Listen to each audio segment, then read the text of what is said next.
You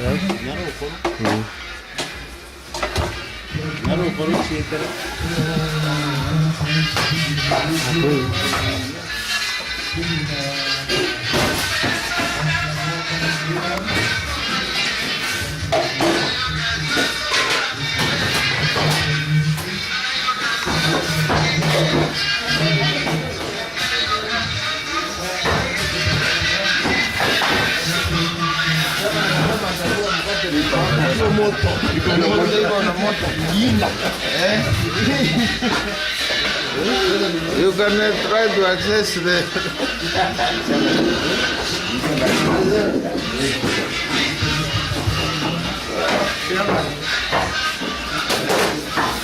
process inaanza hapa, wanapima, wanaweka hapa, alafu inawekwa kwa hiyo wanaita proofer. Ndio ivimbe, inajaa kwa hii, ikijaa inawekwa kwa moto. Inakuwa mkate mara moja.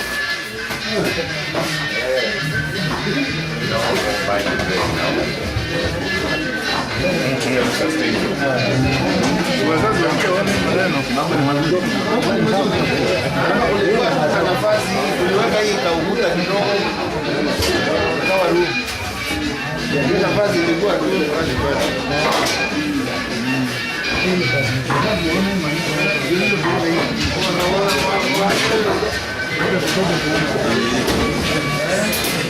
can touch it hot. Yes,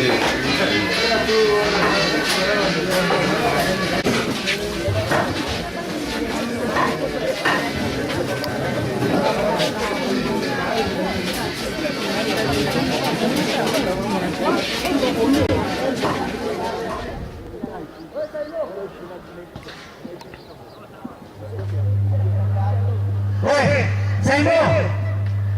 Dusa mkate hapo bwana. Okoti nao. Kate hapo jo. Pandete mwani kikosa mkate wallahi kesho urami shule. Wewe sana bro. Soja. Soja.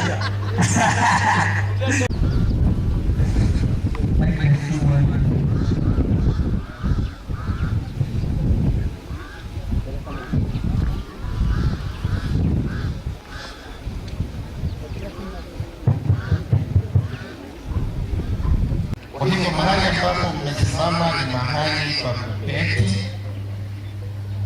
When the construction will be complete, that is where the sitting area will be. During catering or maybe when you have meetings, we expect that this facility is going to attract a lot of activities, some of them even national activities. Very major meetings, religious, political, and that will mean a lot because we believe that with such activities being attracted into this school because of this facility, the entire economy of Nkubu community will change. Because you can imagine if we have national music or national drama at Nkubu, you know what that means in economic terms. Besides, the school is expected also to get some income from such activities or such functions taking place because of this facility. It is expected that maybe it will have a capacity of about 1,500 people. Wakiwa wameketi. Now, it is also expected that resources made available, we can have the state-of-the-art conference facilities, state-of-the-art communication equipment to enable those functions to take place in this facility. Where we are standing, the platform, ambapo kama kuna mikutano, wakubwa wanaketi hapa, ama kama watoto wako na michezo ya kuigiza ama muziki, wanaweza kufanyia mambo haya hapa. Hapa nyumba yetu, mnaweza kukaribia. Hata wengine wanaweza kutembea huko. So hiyo ni raha. hapa ni mahali pa kusaga chakula. Kwa hivyo chakula inatoka kwa main kitchen and we have a dream that the kitchen will have more than cooking facilities. Close to university standards. This facility will also have a cold room, mahali pa kuweka mboga ama nyama na vitu vingine. To have a cold room. It's not an ordinary freezer, a cold room. Ya kuweka mboga, nyama na vitu vingine. Pia unaona bakery pale, kuna mahali pa kuweka bakery kwa hii facility. Alafu kutakuwa na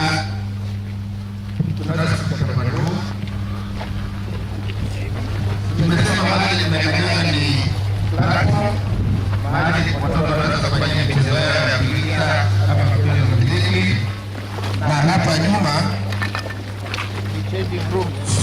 changing rooms hizo zitakuwa hapa, watoto wanabadilisha nguo hapa wakifanyia michezo yao.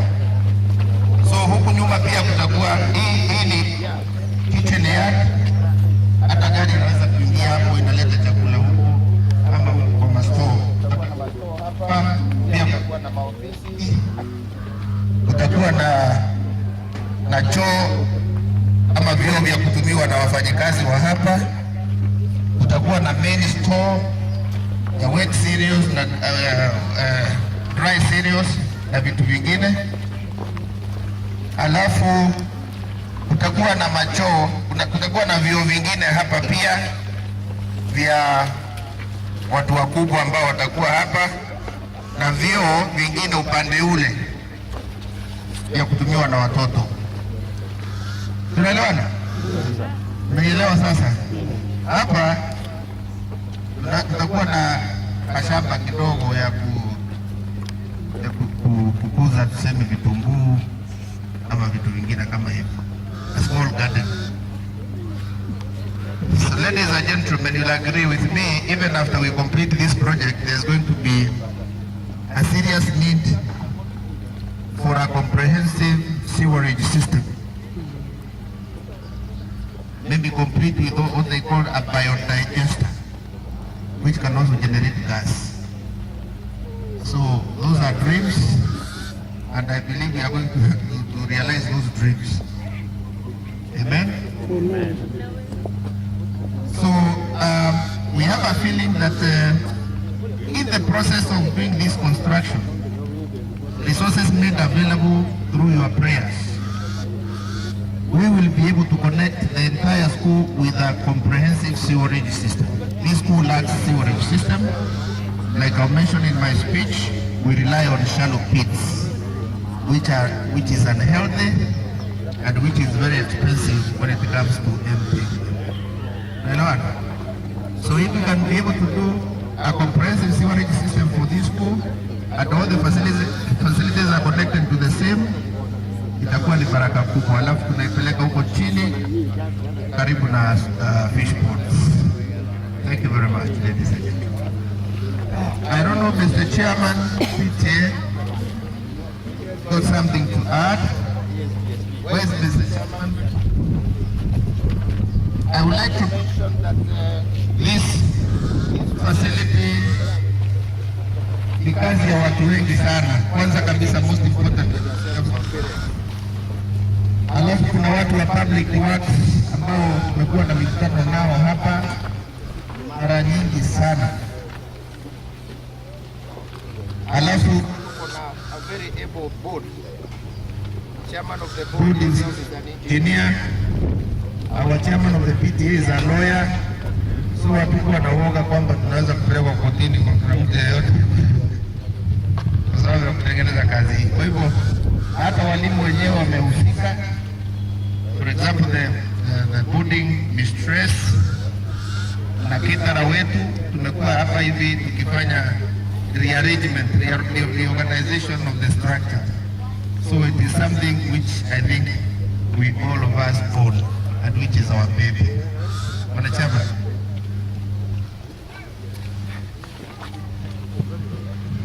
Asanteni, nafikiria mmeona mahali tumefika na tunatarajia kwamba mwaka ujao wakati kama huu tutakuja kufungua hii facility ikiwa imemaliziwa na ikiwa imewekwa kila kitu, na tuwe na sherehe kubwa ya kufurahia kumalizika kwa hii mradi. Sio kidogo, lakini ninajua mtaweza. Asante.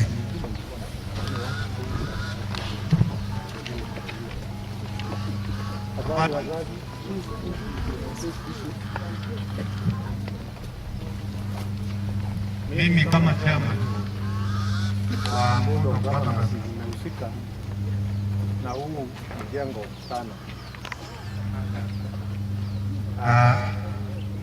Si wetu tukiwa mbio wewe, kazi yetu tuseme hii ni project yetu, kama mtu huko mseme hii ni project yetu. Hii ni project ya wazazi. Chema, you came up a bit. The signal is disappearing. Ni project yenu. Mimi kama engineer ninahakikisha hii project itakuwa stable, hiki ya kuomoka na ni yenu. Tunataka iishe within 1 year.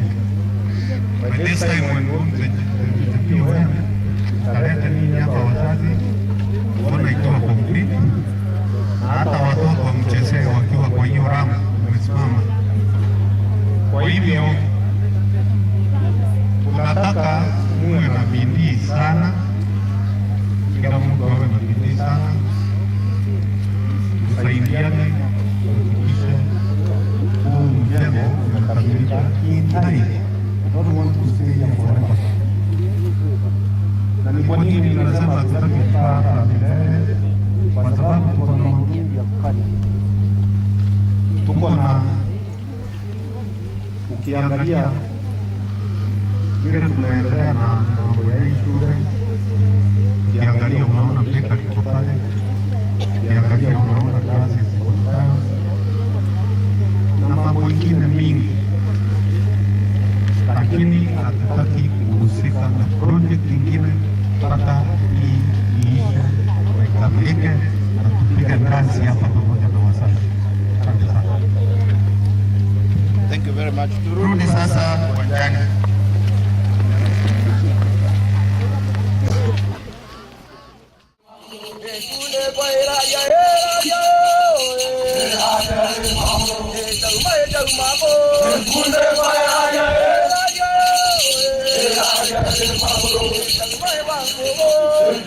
Bye.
Wapi makofi yao wakiondoka? Oh. Thank you very much. Thank you very much. Our Sub-County Director of Education, Bwana David Mtuara, our Chairman, BOM or the Board of Management, Engineer Kinyo Mwamba, who incidentally is also an old boy of this school, all the members of the board present, including Bwana Tom Kidhinji, who is also an old boy of this school and a veteran lawyer, the chairman of the PTA, Bwana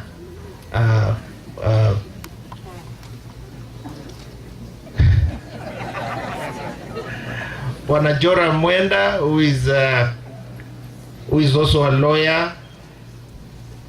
His son finished Form 4 last year, but we will have him stay a little longer as the chairman of the PTA until he decides, or until you decide to have somebody else, of course, very soon. All the members of the PTA present, in the interest of time, ladies and gentlemen, good afternoon once more. We intended to have this meeting today to take the shortest time possible because the agenda is quite clear, and we also want to afford you an opportunity to interact with your wonderful children and finally get to your homes mapema iwezekanavyo. Dear parents, it's with great pleasure on behalf of everyone that I welcome you all to our school for this meeting. Madam Chairman, let me start by indicating that we have made great strides in the general development of this school owing to the invaluable support and cooperation we have enjoyed from our great family, particularly from the former and current parents of this great school. I will not also forget the support and cooperation that we have enjoyed from our focused, disciplined and hard-working students, not to mention a team of selfless and dedicated teachers and the members of the non-teaching staff. Teachers who have taught and guided these children over the years with serious dedication. Our key stakeholders, the Board of Management, the PTA, the political leadership, the education office, and the office of the Bishop of the Diocese of Meru, not forgetting the alumni, have been very supportive, and we thank them for this, particularly the patron of the alumni, Mheshimiwa Kinoti Gatobu, the MP for Buri. All these have worked with us through the rough terrain and have greatly helped us to achieve what we can be proud of today. The achievements are numerous and in the public domain, so we may not necessarily need to enumerate them here. With this support, with this kind of support, Bwana Chairman, I have no doubt in my mind that we can move to the next level to achieve excellence in infrastructure development and provision of quality education in our school. We also thank our parents for providing the resources to enable us to realize our set of objectives, and we want to believe that this will continue. Projects. According to our strategic plan 2009-2013, one of the challenges noted was insufficient facilities and amenities, insufficient facilities to accommodate the ever-increasing students' population. This is besides linking personal studies and school performance through the development of a conducive teaching and learning environment. Under the economic stimulus program, the school was granted 15 million to put up 3 extra laboratories, the storage structure you can see there, and 4 extra classrooms. We sincerely thank our senator for being instrumental in this grant. We also received funding from the government for ICT infrastructure development, and we thank our former DEO, Bwana Julius Kimathi, who is currently the Chief Officer, Meru County Government. Nevertheless, the school remains with challenges in key areas like hostels and even a library. Dining hall. This is the project of the parents. This is your project, which you started contributing money for since 2010. A total of 9,699,383 was collected and spent on the ongoing massive project, which is at the foundation level, like you saw. I want to mention that there are quite a number of defaulters, otherwise that figure would have been higher. There are quite a number of parents who have not paid. That is why the figure is not what you might think it should be. We urge those who have not paid to ensure that they are paid. Please note that the school management is working very closely with the public works personnel who visit the construction site for scheduled meetings and technical advice. The project has so far consumed over 10 million. That is exactly 13,423,783 in the most difficult foundation stage of this massive project that is largely expected to be magnificent and state-of-the-art, ultra-modern multi-purpose complex. According to the public works, the total project cost for the remaining work is 53 million. I want to repeat. According to the public works, the total project cost for the remaining works is 53,863,335.05.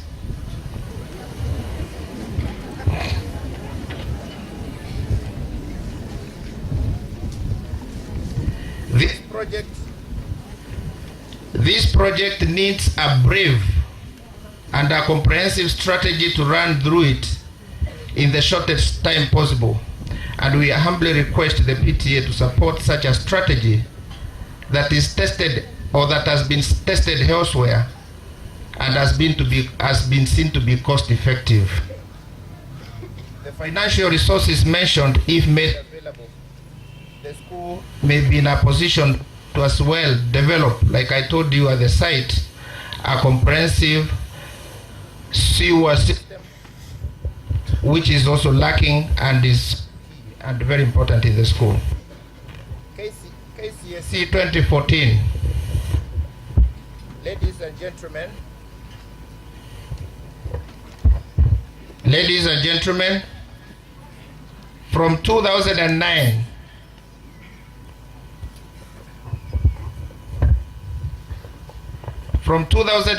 to 2013, we have presented a total of 908 students or candidates for KCSE.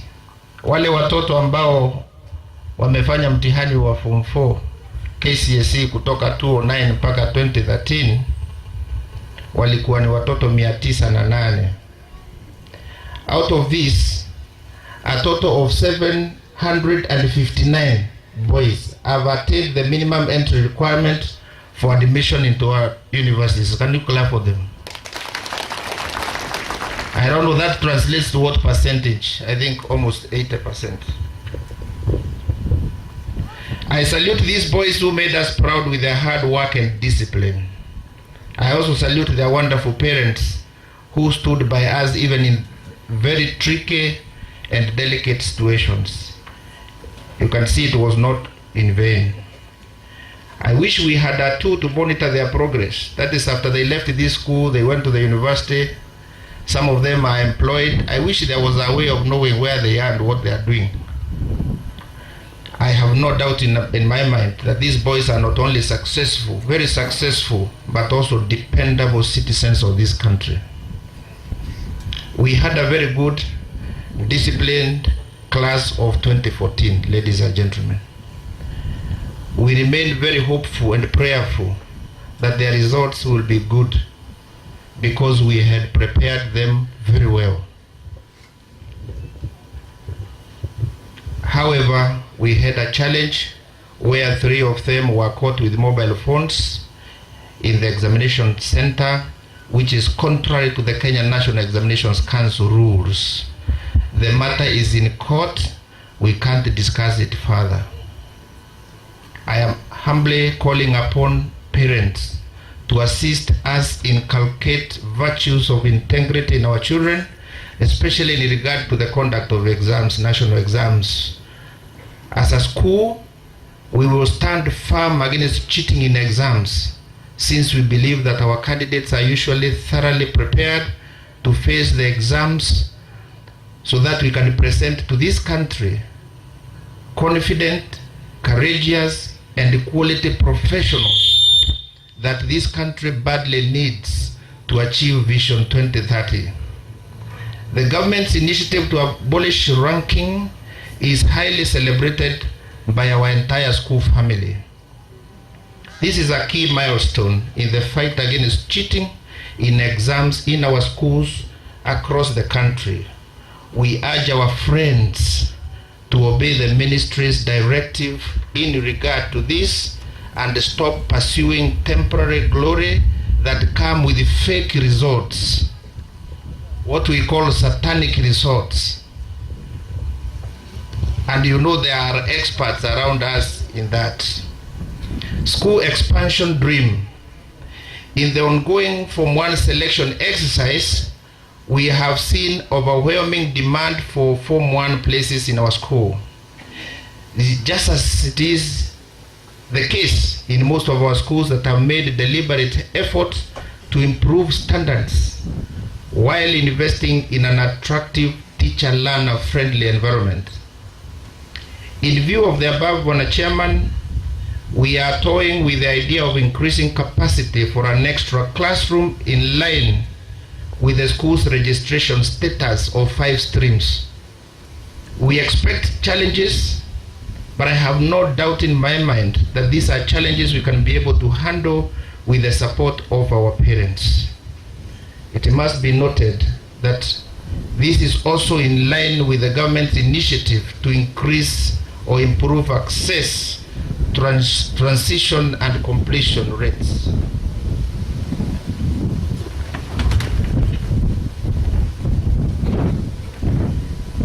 In fact, yesterday I had a meeting with our senior management team, a team of teachers, to look into this possibility.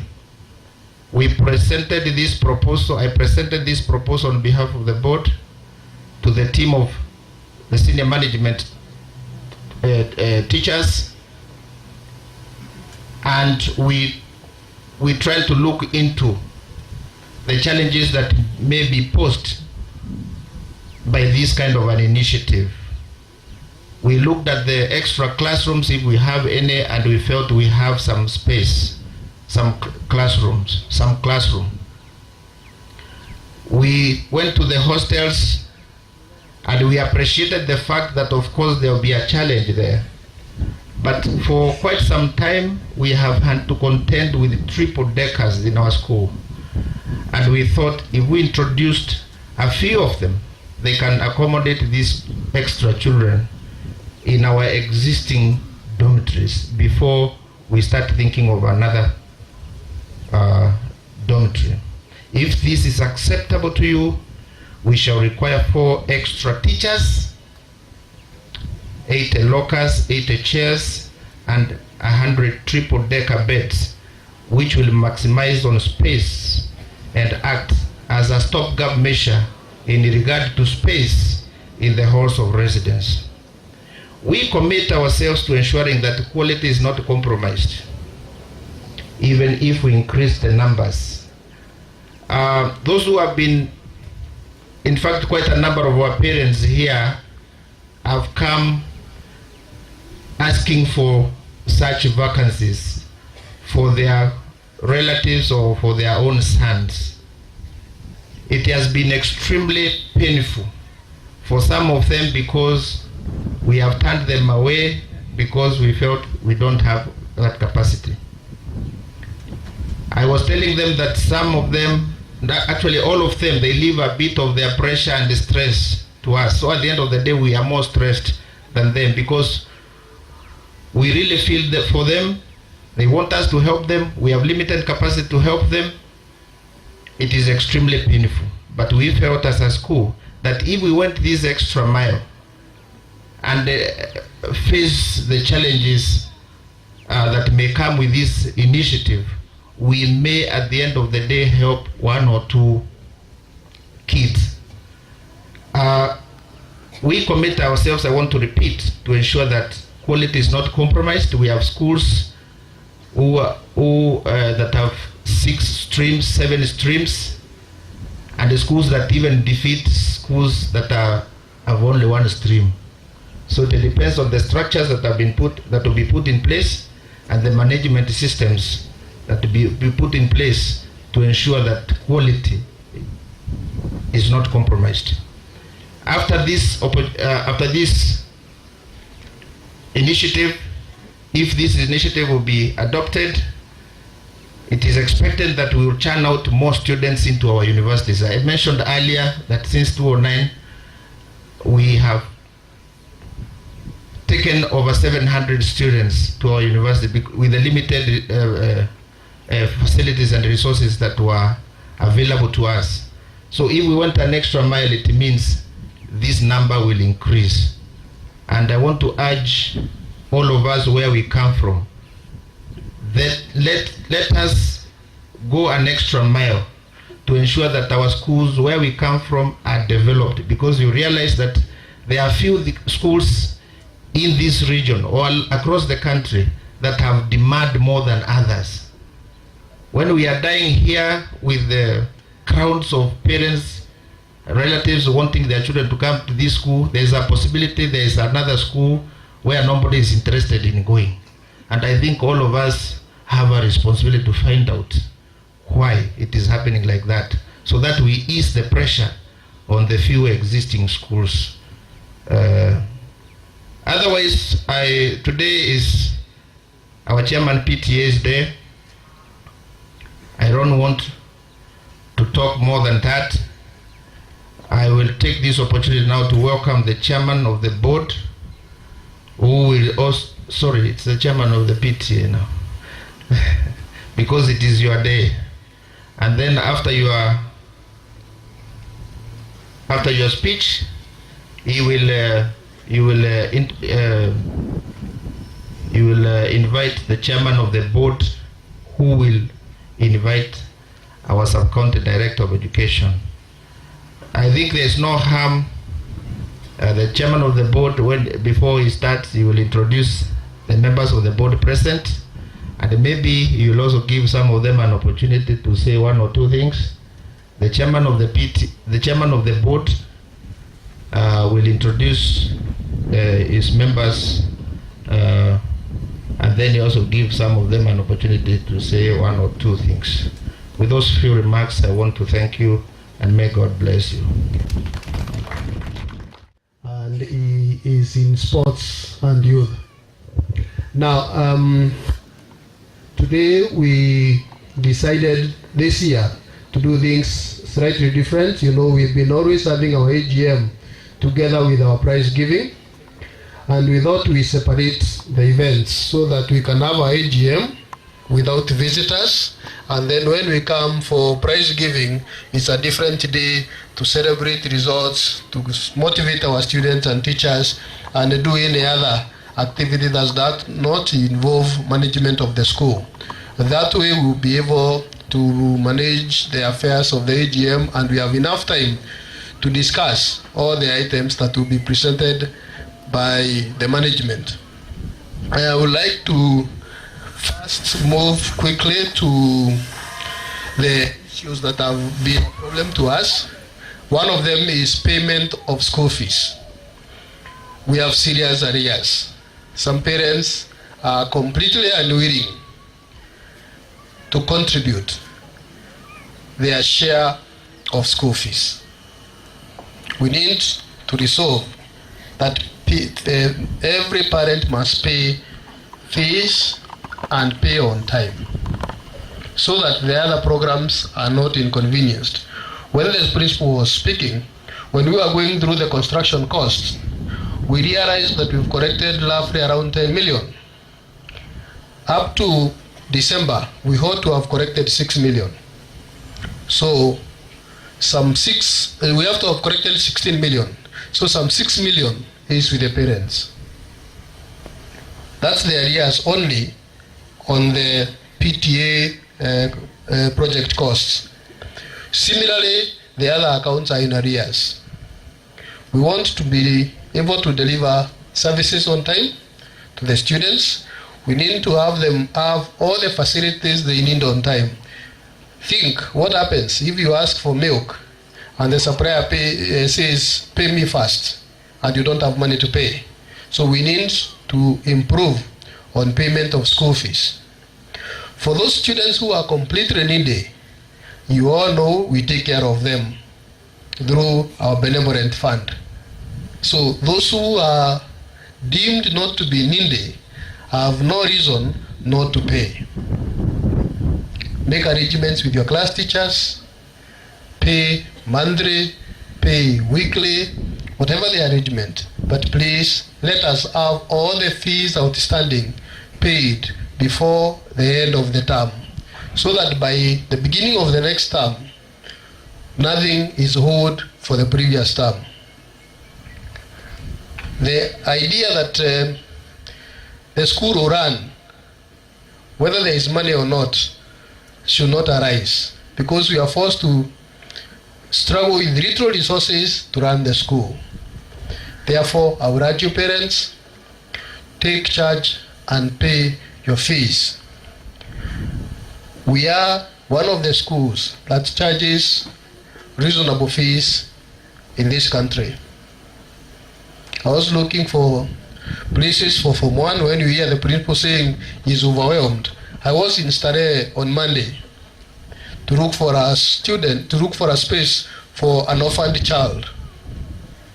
But since we've been contributing and educating her in a private boarding school, I got a chance, but on the paying side.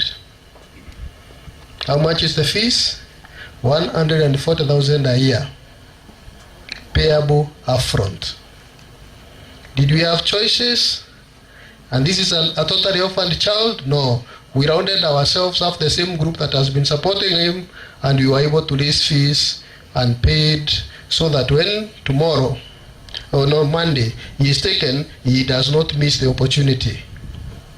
I will urge you, we are doing similar things in the villages, I know. This year, the affirmative action has given a lot of students who went to the primary schools in certain neighborhoods opportunity to go to national schools.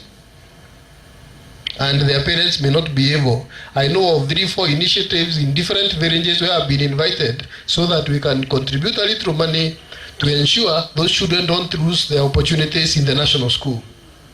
Otherwise, if we took the intake as the previous years, they would never have gotten a school, even of this, or even in Nkubu. But now, with 320, they have been taken to national schools. We cannot allow those opportunities to get lost. We must contribute for them.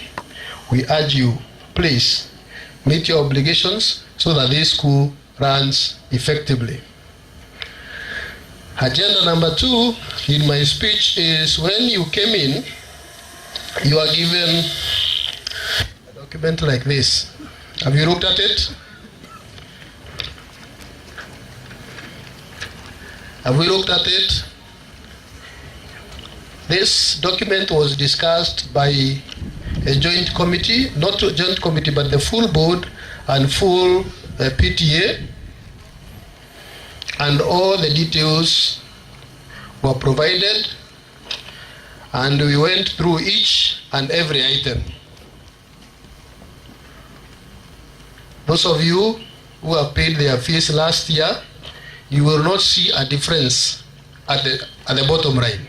The total school fees payable is 57,143.14. That is the same fees you paid last year but one for those who are in Form 3. So for the last 3 years, there has been no fee increment. What we did is to do adjustments here and there. If, as you're walking around, you saw there is a bakery. Do you know where the money came from? We reallocated resources within the budget that we had and knocked off non-priority areas and prioritized the bakery. I am sure those who looked beyond, you saw a new generator. The facilities, once they expanded, the old generator was not able to power the entire school. We had to put in a new generator. I'm sure we did not ask you for resources. Again, we reallocated resources within what we could, and whatever was not extremely urgent, we did not deal with it. I'm sure you've seen the tiles in some classrooms when you were walking around. We realized that over a period of time, we were spending a lot of time repairing the floors. And we experimented with tiling the classrooms, tiling the toilets, and our bill for repairs has gone down. So savings made from certain areas are the ones that have gone to funding those small items. Of course, we have other income generating projects like the farm, which is able to assist the benevolent fund, cater for the very needy students, and we therefore think that the budgets we are presenting, being similar to the one of last year, is fairly effective. In fact, if you look at item number 3, repair and maintenance, and item number 5, they swapped places. Last year, we had an item for repair and maintenance, which and a budget of 2.448. It is swapped places with the electricity, water and conservancy. So similarly, it's just a rearrangement of figures. I think that's the only key highlight on the main budget. The items that swapped places, one was knocked off the budget, the other one took its place. So I believe that the budget we presented for approval is realistic, reasonable, and will be able to provide the students with the environment that we think they deserve. They may deserve better, but we can only scratch our back where our hands can reach. So for now, we think that if you approve that budget, it will be sufficient to go into our activities for the year. And I invite discussions on the budget and a proposal and a seconder for us to adopt it from the floor, from the members. Anybody with a contribution?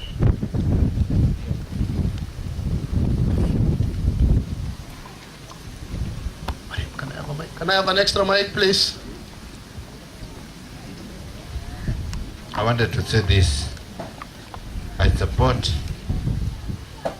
this completely, this program completely.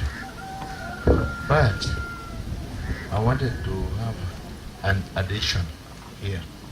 If our children could have a swimming pool, Nkubu has a lot of space. Please, I'm just saying, on this, we can have a swimming pool for our children to swim. My son is a very good swimmer, and now we don't have a swimming pool. So please, you note that as we are doing the dining hall, and note that down. Thank you very much. There is a proposal to give you guys a dining hall. Do you support a swimming pool? Supported? Not you. I've not come to the parents. I'm there. No? The proposal is rejected unanimously. Thank you. I want us to discuss the budget in our hands. I want us to discuss the budget in our hands. We have proposals for the other items that we want you to fund. We have not come to that. Any objection to us maintaining the fees of last year? Shall we maintain the fees of last year? Yes. I do not hear sufficient voices for me to say it has been approved by acclamation. It has been approved. Yes. It has. Yes. So we approve the budget as it is, reflecting the figures of last year. Thank you very much. Now, item number 2 is the dining hall. Item number 2 is the dining hall. We have taken a walk there. We have seen the dining hall. You have seen where it is.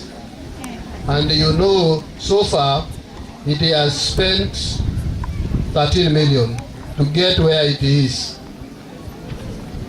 And we have roughly another 40 million to go. Are we together? Where do we get that money from? We've been trying to see who we can rob that money. There is nobody willing to be robbed. We have looked at various models. We have looked at what other neighbors are doing. And we have come to the conclusion that 13 million, we have contributed it since 2010 at a rate of 5,000 every year. My son was in Form 1 when we started.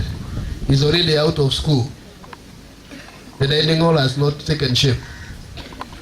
If we continue that way, it will take us possibly another 8-10 years to complete it. And our sons may never utilize it.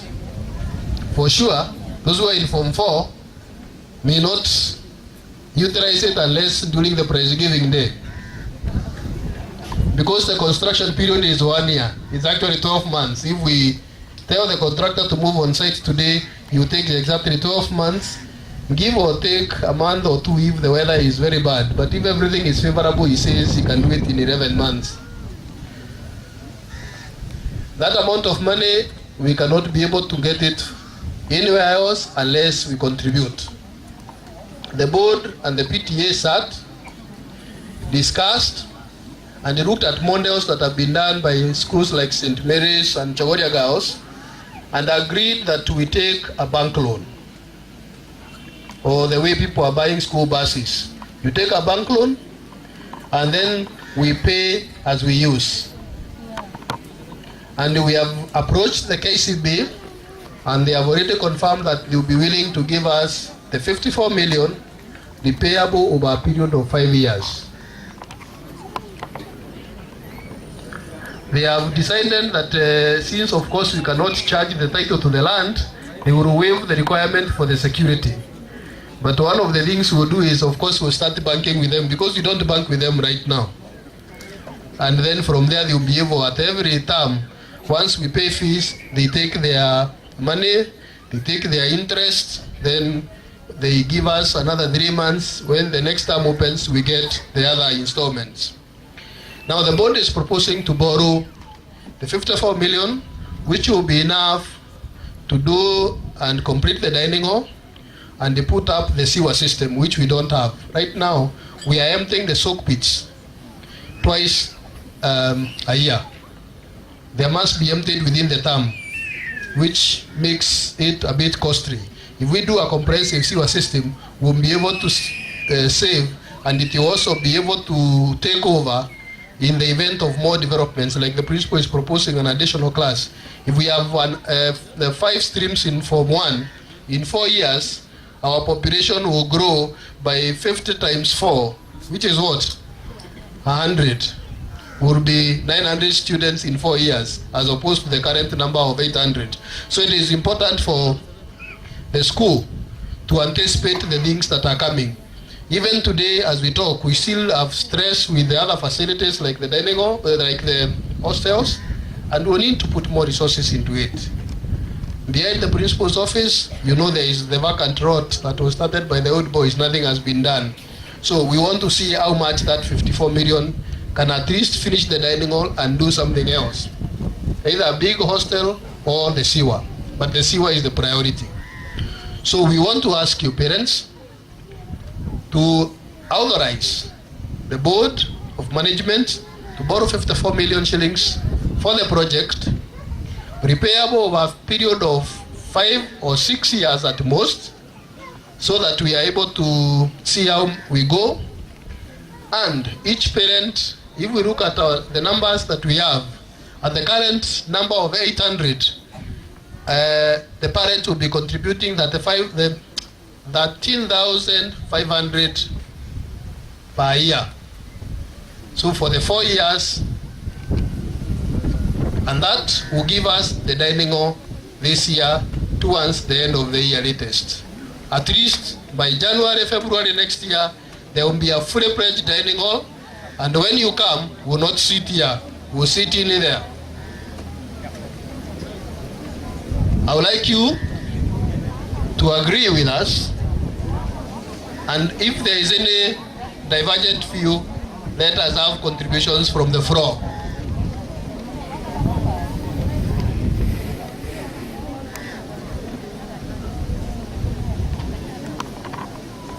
All protocols observed, ladies and gentlemen. Habari zenu. Kwanza hebu nishukuru halmashauri na wote kwa kazi nzuri ambayo wanaendelea kuifanya. Kwa kweli hili ni jambo ambalo ni muhimu sana. Wazazi, tukiliona lile jengo watoto wetu wakiwa wanalitumia, hata sisi tutafurahia.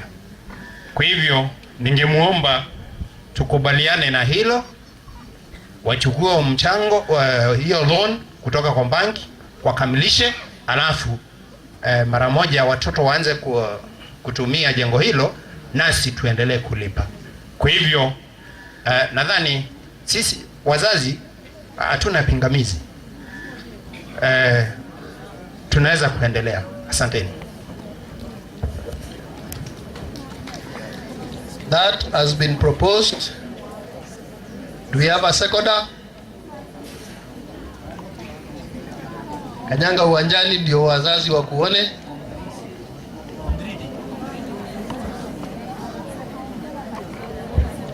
Thank you. All protocol observed. I do support that the school management goes ahead to get the loan, complete the multipurpose hall, and in fact after it is complete, it is an income generating project. Thank you very much. Asante sana. Name and the class your son is for the records. Kadorima Mogambi, 2C. Thank you very much. The school will not keep quiet. We shall assist you realize that dream. One of the ways is we shall organize more mini events that will assist you generate a little money. We can print cards which can be distributed to the students, and then whatever you raise will go towards your contribution as an individual. Whatever you raise from those activities. If we do a small mini Arambe, whatever we get, we'll share it across board so that we continue to even reduce the loan. In the event that we finish the loan at a certain point, we'll move on to something else. And I think if you look at the face of the school, it has changed. The completion of the additional classrooms and the laboratory has changed a lot. And when you walk to the dining hall, I'm sure it was not delivery that we made you walk through the dining hall, the old one. It is only that the constructor broke the access from any other corner. You can see where those boys eat. How long does it take to clean that place? The person assigned to clean it, how long does it take? You walked through the classrooms, you saw some with the tiles. How many minutes does it take to clean that one? That is the importance of having a modern facility which will make it easier to maintain, to manage, and the boys will have a bigger stage to do bigger things and be able to find facilities where even they can do their private studies in the weekends or other days when the dining hall is not in use. Thank you for accepting to fund the activity. I think from now it will be done with haste and speed. The other school projects are going on well, the farming and the rearing of the various animals, and I think we shall be challenged sufficiently because, Mwalimu, the children who benefit from the benevolent fund 100%, I expect their contribution also to come for the dining hall project from the benevolent fund.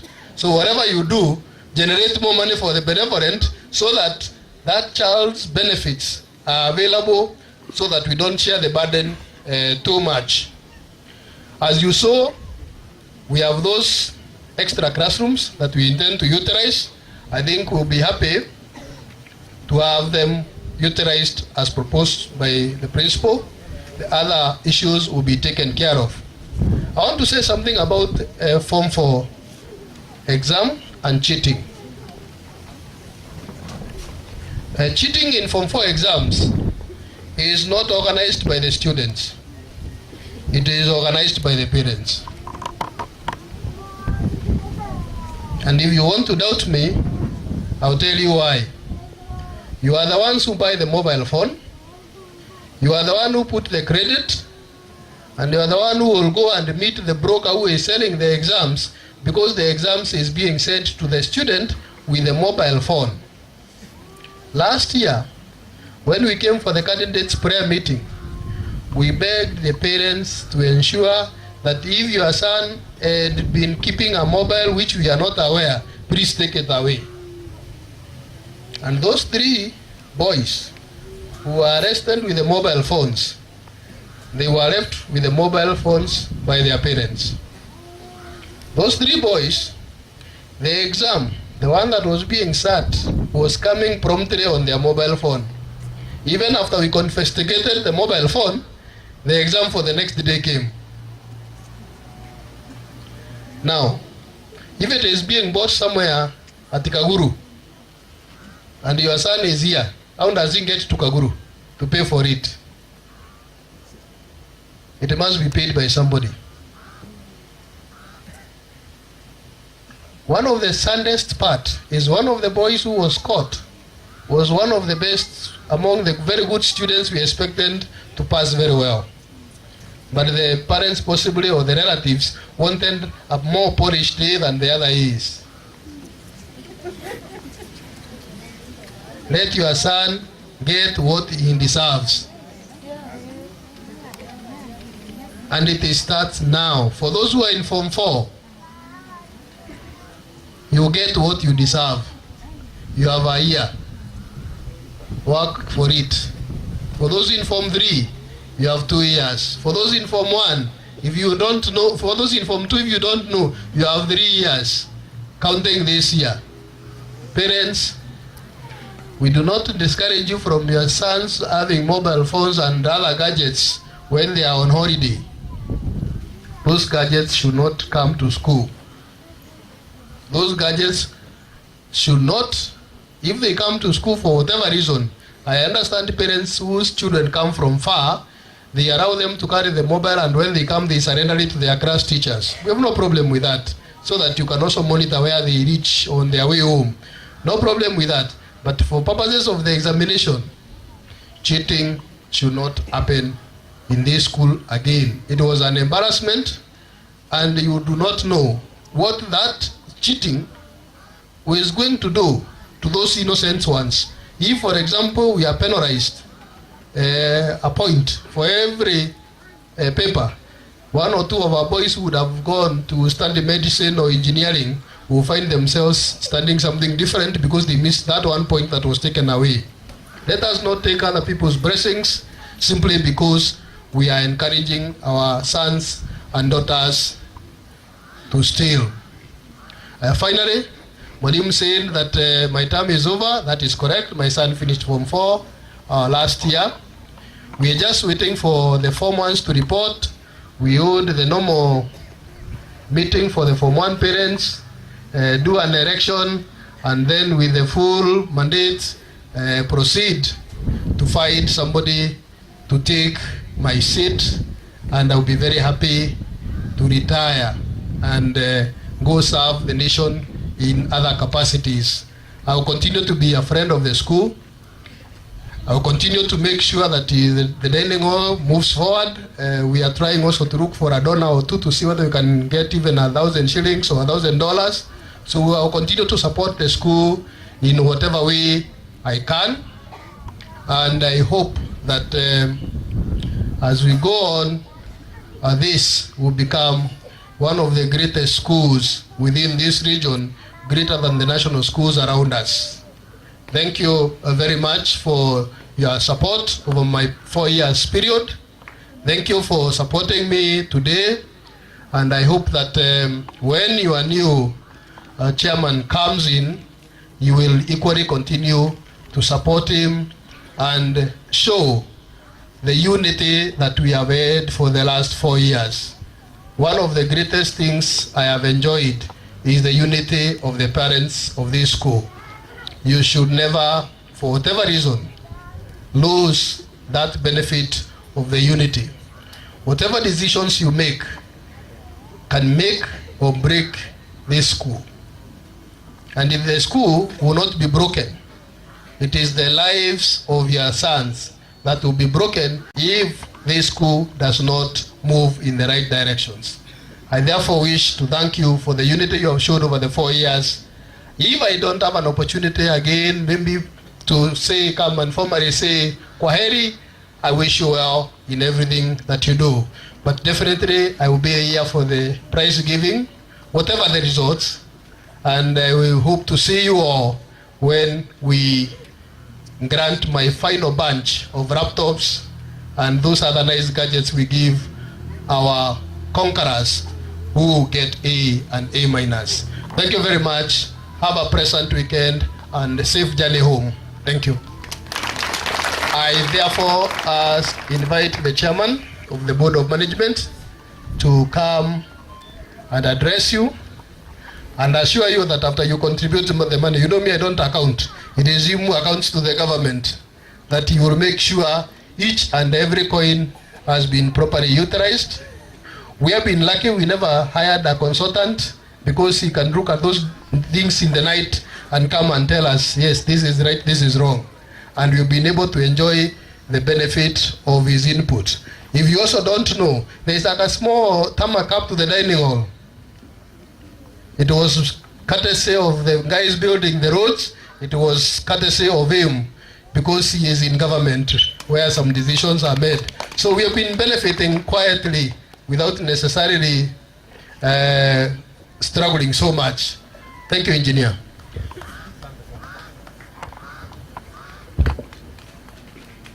Parents, hamjambo.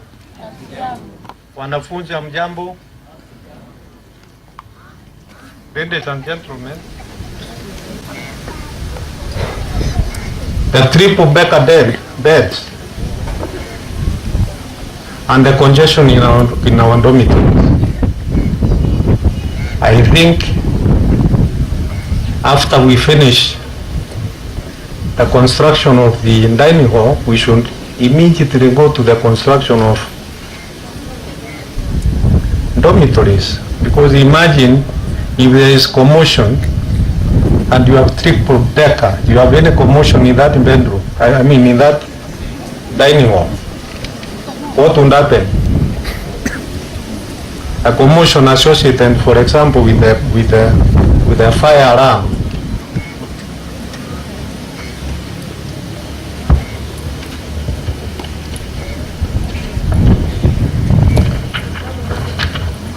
Our dear parents, we have no choice but to do something and ask your support. We have begun doing so with the most pressing of our needs, that is the construction of the dining hall. We have sent the dining hall. Karibu kila mtu, principal, chairman, PTA, everybody here is talking about the dining hall. But fortunately, we are now getting out of it.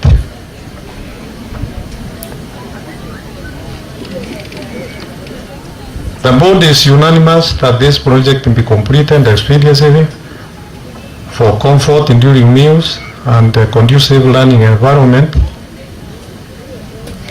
for your sons.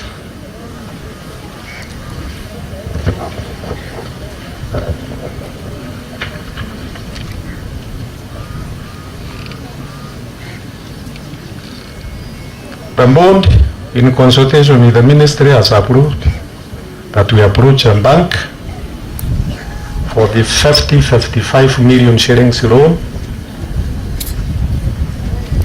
and that one was only waiting your concurrence, which you have done today. So tomorrow we can walk to the bank and come out with 55 million any time. Tomorrow we can walk to the bank and come out with 55 million with your approval.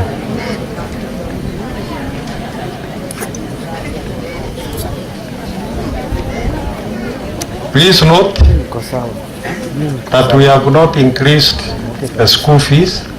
We have just adjusted for that amount within the budget, and we will be requesting for an extra 4,500, as the chairman PTA has explained, for the construction of the dining. 4,500 every term, which should not be a big problem.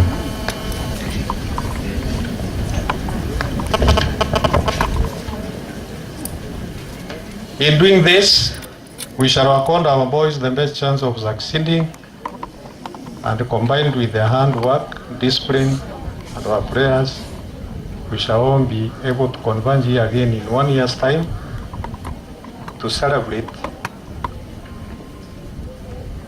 the construction of that hall. Thank you very much.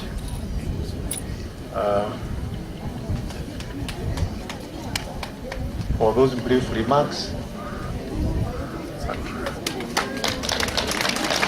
Thank you. A round of applause I forgot something. I take this opportunity to invite the Sub-County Director of Education for his remarks. Thank you very much. Makofi ya chairman jameni. Asante sana, chairman of the board of management. Nkubu Boys, principal of this school, Bwananyaga, chairman PTA, all members of PTA, all members of the board of management, teachers, parents, students, ladies and gentlemen. I'm the last to give a speech. In fact, I'm going to make some remarks, but I'll take the shortest time. I like saying that time is a resource. One, parents, I want us to appreciate our sons. Let us give our students 3 hearty claps. Moja, mbili, tatu. Thank you. Parents, I'm saying that because I was very keen when our students were entertaining us. These young men, these students have a lot of talents. They are very intelligent. They are bright. I really appreciate what they are doing. There's a lot that these boys can do. So I want to appreciate them in a very special way. Number 2, I want to say that Nkubu Boys is not any other school. This is a great school. The influx, the many parents, the many Form 1s wanting to come to this school is a clear indication that Nkubu Boys is not any other school. There are schools that are finding it extremely difficult to get Form 1s. Going to chiefs' barasas, going to churches, going to anywhere, there is a crowd. They want to make themselves relevant. Nkubu Boys has already made a name. And that is why, when a chairman, as a ministry, as a sub-county education office, we agree, we concur, we are saying there is need for an extra Form 1 class. Number 3, parents, dear parents, I want to thank you in a very special way for supporting that mega project over there. In fact, anytime I come to Nkubu Boys and I see that old structure, I get sick. We are therefore saying, with effect from next year, when we all come here and see that wonderful project, that wonderful building, we shall all be happy. Number 4, I want to thank the members of the board of management, the CEO of this great school, Bwananyaga, all the teachers, all the parents, all the other stakeholders for steering this school to this very high level where it is. Students, I want to say this. The past is history. The present is available. The future is unlived. How do you live your future? I'm simply saying that you must continue working hard. You must continue exhibiting a very high level of discipline in this school. I also want to say this, parents.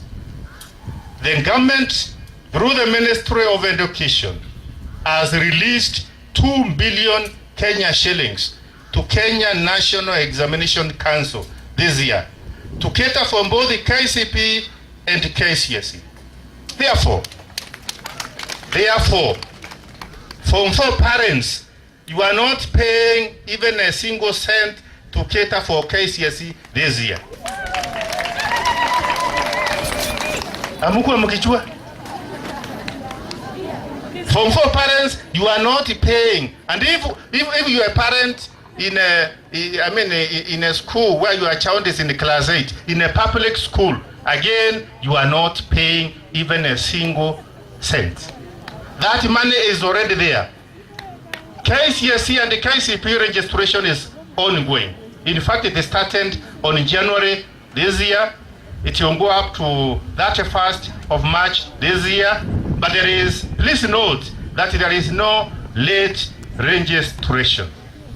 What your sons and the parents will be required to do is to ensure that the other documents like the KCB certificates and all that, the principal is aware. But all that information is available in the NEC website. You can, go there and see what is required. Asanteni sana, long live Nkubu Boys High School. Thank you very much. Makofi zaidi kwa Bwana Ntwara.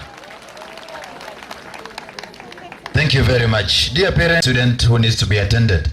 Now, from 3A, you're requested to kindly, and this is a very kind request, immediately we are done, kindly help us ferry some chairs to the staff room.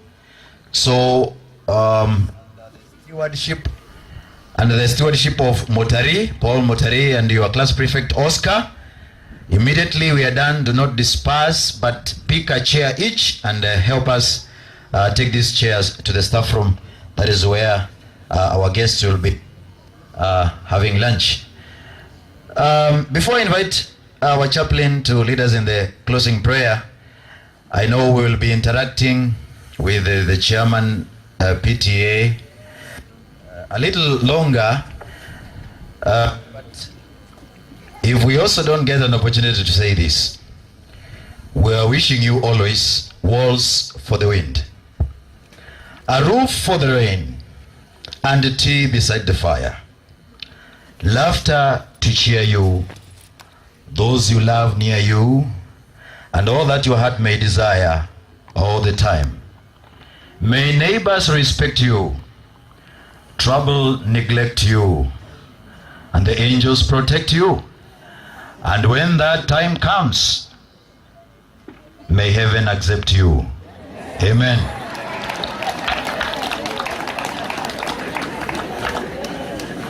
But we are sure it is not anytime soon. And you, our dear parents,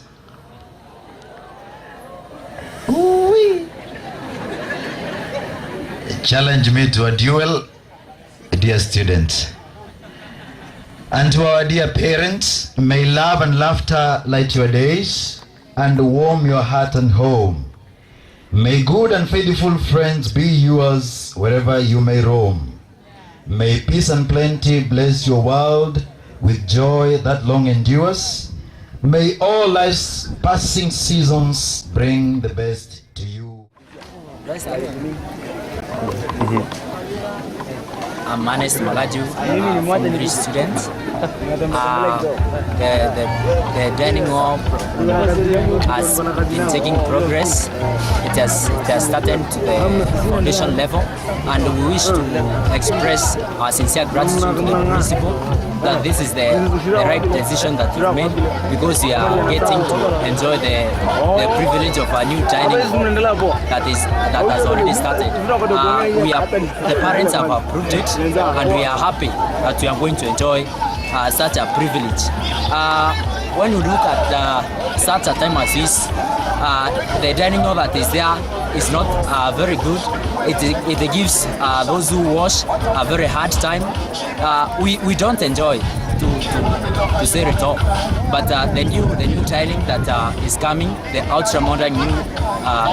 ultra-modern tiling that is coming up, I think we will enjoy. We are very thankful to our parents who will make this a success, and even to the board and the principal. That is all I have to say. Okay, on behalf of the board of management, my name is Jane Karambu. I really wish to appreciate the parents for giving us this opportunity to go ahead and procure the loan that the dining hall project may be completed. We promise to be accountable at every stage of these funds, and that these funds will do good to us and Nkubu in general. Our joy was, and our prayer was to see that the project is complete, and we assure you that, God willing, by next year AGM, we shall have you there and host you there to see the change and the goodness. Thank you.